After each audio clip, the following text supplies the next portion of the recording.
Welcome back to another special masterclass on our channel, everyone. Today, Max and I are going to unlock one of the biggest mysteries in English learning. We are going to teach you how to train your ears to understand native speakers instantly. Yes, this is going to be a life-changing episode for many of you. So many students tell us that they know grammar and vocabulary, but they still cannot understand fast English. Today, we will fix that frustration forever. It is true that listening can feel like a massive wall. You hear native speakers talking, and it just sounds like a giant wave of noise. But the problem is not your brain. It is actually your strategy. Exactly, Amy, because most schools teach you English the wrong way. They teach your eyes to read, but they do not teach your ears to listen. Today, we will give you the exact tools to change that. Let us start by looking at the absolute biggest listening mistake that beginners make. Most students try to listen to every single word in a sentence. They treat a normal conversation like a difficult spelling test. That is such a dangerous habit because native speakers do not speak word by word. When you look for every individual word, your brain slows down immediately. While you are thinking about the first word, the speaker has already finished the sentence. That creates a massive traffic jam in your mind. You get stuck on a small word like a preposition, and then you lose the whole meaning. Active listening is about catching the big picture, not the tiny details. I always see students get so stressed out when they miss just one word. They freeze completely and their confidence drops to zero. But you actually do not need every word to understand the message. That is the secret we want you to understand today. From this moment on, you must give yourself permission to ignore the small grammar words. We are going to teach you how to focus only on what matters. This episode will guide you through the exact steps to build your confidence. By the end of this video, you will know how to relax and let the English language flow into your mind. Get your notebooks ready because this journey is going to be amazing.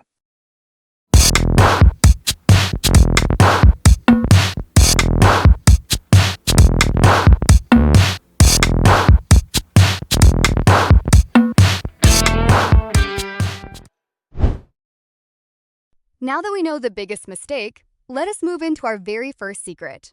This secret is all about understanding a concept called connected speech. Native speakers do not pronounce words separately. They push them together into a single sound. This is why textbook English sounds so different from real-life English. In a textbook, you learn, "What are you going to do?" But in a real conversation, a native speaker will say, "What you gonna do?" To an untrained ear, "what you gonna do" sounds like a completely foreign language. Your brain starts searching for words that do not even exist. But once you learn how these words connect, your ears will recognize them instantly. It is like the words are holding hands and running together. For example, when a word ends with a consonant and the next word starts with a vowel, they link up. A phrase like turn on becomes turn-on. Another great example is the phrase check it out, which usually sounds like check it out. If you are waiting to hear 3 separate words, you will definitely get confused. You must train your mind to look for these linked sounds instead.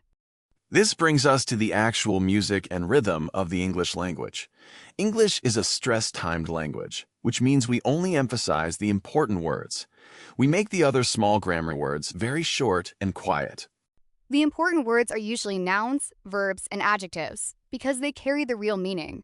We call these content words, and they are always louder and clearer. The smaller words like prepositions and articles almost disappear completely. Let us look at a practical example sentence to understand this music. Imagine the sentence, "I want to go to the park." A native speaker will only stress the words want, go, and park.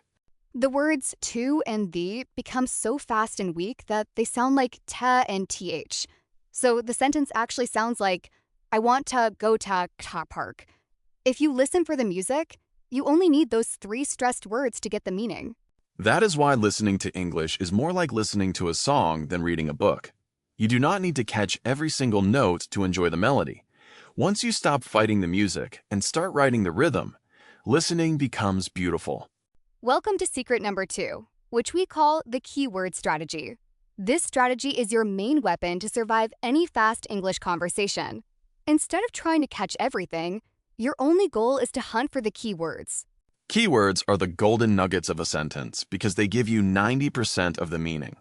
If I say, yesterday, rain, wet, jacket, you already know exactly what happened. You do not need the small linking words to understand that I got caught in the rain. That is exactly how our brains work naturally in our own native languages. When someone speaks to you, you only store the main ideas, not the exact grammar structure. You must apply this same natural habit when you listen to English. To master this skill, we want to introduce a powerful daily habit called micro-listening practice. You do not need to listen to long 2-hour movies to improve your ears. In fact, listening to a massive block of English can actually make your brain tired. Instead, you should find a short video or an audio clip that is only 30 seconds long. Listen to that tiny 30-second clip 3 or 4 times in a row. On the first turn, just try to catch the general topic. On the second turn, grab a pen and write down every single keyword you can hear. You will be amazed at how many more words your ears can discover on the third and fourth try. This deep practice trains your brain cells to adapt to fast speech. It is just like going to the gym to lift weights for your ears. You are focusing on quality and deep concentration rather than quantity. Just 15 minutes of this micro-listening every day will transform your comprehension skills within a month. I always recommend this specific exercise to all of my personal students. It stops you from feeling overwhelmed because 30 seconds feels very manageable. It builds up your focus and teaches you how to catch fast sounds step by step. So remember, the secret is to stop being a grammar policeman during a conversation. Let the small words go and focus all your energy on catching those heavy keywords. Once you filter out the noise, the true meaning will appear immediately. Now, let us talk about a massive emotional barrier that stops English learners from understanding. We call this problem ambient panic. It happens the exact moment your ear encounters a vocabulary word that you do not know. Oh, I know that feeling so well from learning foreign languages myself. Your brain hits a red panic button, and you completely freeze up inside. You spend the next 10 seconds thinking about that one missed word, and you miss the rest of the conversation. That reaction is completely natural, but it is also highly destructive to your listening flow. When you panic, your brain shuts down its natural ability to process sounds. You must learn how to let go of the unknown words and keep moving forward with the speaker. The secret weapon to defeat ambient panic is using the power of context. You do not need to know every single word because the surrounding situation will tell you the story. You must look at the topic, the speaker's body language, and their tone of voice. For example, if someone says, "It was a beautiful sunny day, so we decided to stroll through the park," you might not know the word stroll, but you know the words sunny day and park, so your brain can easily guess that stroll means walking. Exactly. Your brain is actually a brilliant guessing machine if you allow it to work. Real fluency is not about knowing every word in the dictionary. Real fluency is being comfortable with not understanding everything, but still getting the main message. That is such an important mindset shift for every beginner out there. Next time you hear a strange word, do not let your mind freeze up. Just smile, ignore that single word, and keep your focus on the sentences that come next. If you stay relaxed, you will find that the next few sentences usually explain the mystery word anyway. Native speakers often repeat their main ideas using different phrases to make sure they are understood. So take a deep breath, trust the context, and let the panic fade away.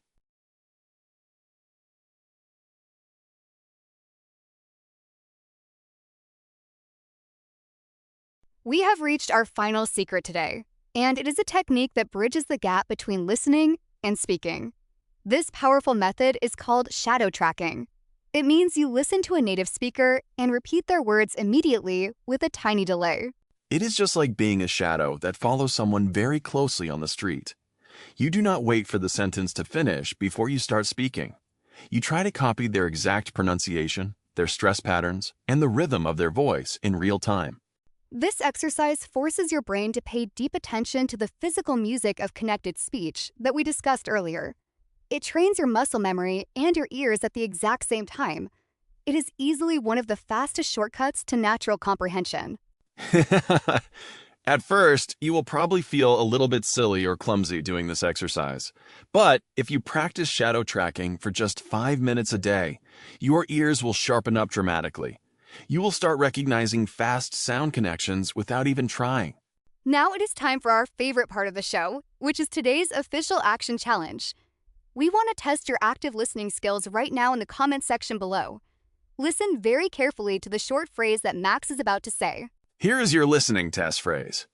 I would have told you if I knew. I will say it one more time at normal native speed.